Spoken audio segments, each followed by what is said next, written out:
So, you've been wondering, should I start out with a USB microphone or should I start out with an XLR microphone? Good question. In this video, I'll give you my answer plus a bonus tip for beginners, so stay tuned and I'll see you on the other side.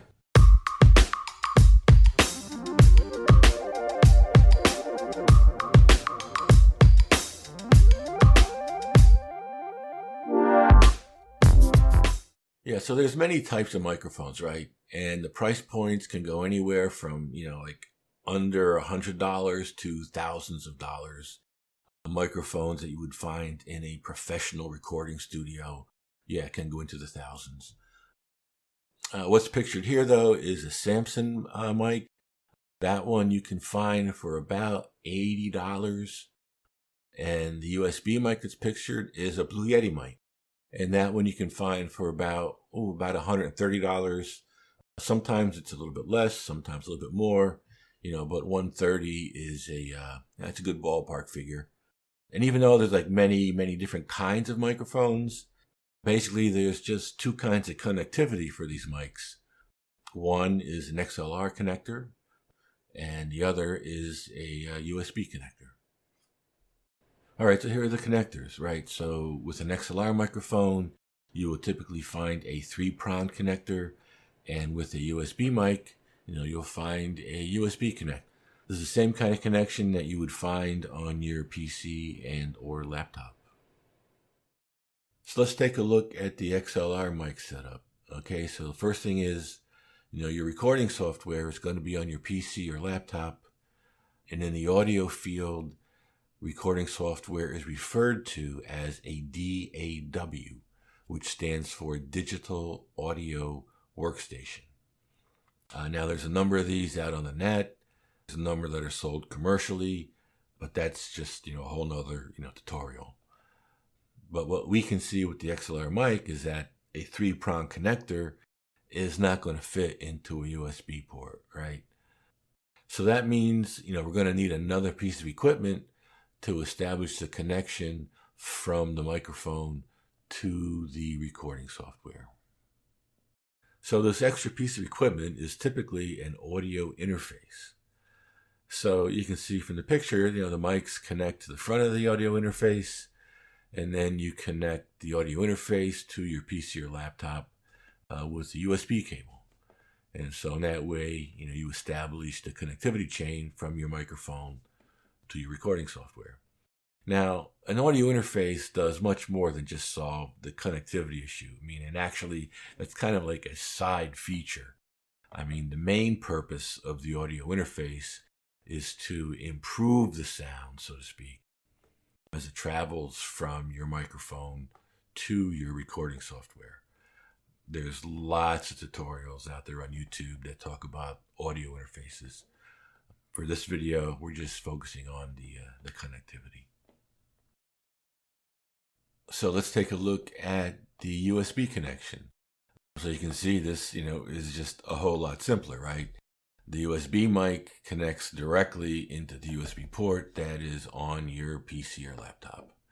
So it's just, very simple, direct connection, kind of plug and play, and, you're ready to go. But, you may be wondering, what about this audio interface stuff? How does that play into your USB microphone? Well, you see, the thing is about a USB mic is that it's more than just a microphone. It has the audio interface components, built in. So that's why there's no additional equipment required, and you can connect right up and you can start recording, kind of immediately. All right, so now a few words about these two setups. As you can see with the XLR setup, you can record with more than one microphone. However, you're going to need an additional piece of equipment, namely this audio interface. And, if you're new to this whole field of recording like I was, this means you'll need to do some research, get on a learning curve, and make another purchase decision. Now, with the USB setup, obviously you'll just have one microphone to work with, but there is no additional equipment and you can start recording right away. So, what did I decide? Inquiring minds would like to know. Well, I went with the Blue Yeti. And looking back, I think I went for the USB mic because, as my friends in the UK would say, I was keen on getting to make my first recording and getting it published out on YouTube. Just wanted to get going, didn't want to wait. So I went for the Blue Yeti. So now the question is, did I make a good decision? All right, what a cliffhanger. So did I make a good decision, or not? Well, here are the takeaways. After about 3 months or so, some creative juices started flowing, and I started thinking about recording with 2 microphones, right? How would that sound? For example, have 1 microphone on the body of the guitar and 1 microphone up on the neck. May get a whole different sound. Maybe do a vocal with guitar, with 1 mic on the vocal and 1 mic on the guitar. Or come think of it, maybe have somebody else do the vocal while I play the guitar. Unfortunately, going with the USB mic had limited my options, right? 1 microphone.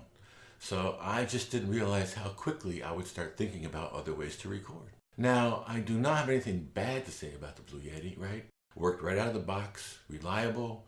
I was able to quickly record my first guitar video. So no problem with the Blue Yeti. But here's the thing, if you're starting out and you're passionate about recording your own music, then go ahead and get an XLR microphone and audio interface. USB mic, it's a good mic, but better suited for folks doing podcasts and or voiceovers. Okay? So with that, time for the bonus tip. Hey, come on in. All right, got it. So, after a while, I realized there was a real limit to how much I could learn by diving into YouTube videos and reading articles. And getting professionally trained, well, that could run into maybe hundreds or thousands of dollars. So I eventually checked out my local community college, and sure enough, there were a couple of audio courses that they offered. They were very hands-on. They were taught right in the college's recording studio. A lot of one-on-one time with the sound engineer was very beneficial. So keep that in mind. Really good option, really good affordable option, right? So now to the close. Yeah, so please like, subscribe, and by all means leave a comment. I'd love to know what your thoughts are, what other suggestions you might have for future tutorials. Would love to know. Yeah, and also please check out the links below. I've been through a lot of these videos. The ones I've listed I found particularly helpful. They were really well done, and they may be helpful, to you too. So with that, we'll see you next time.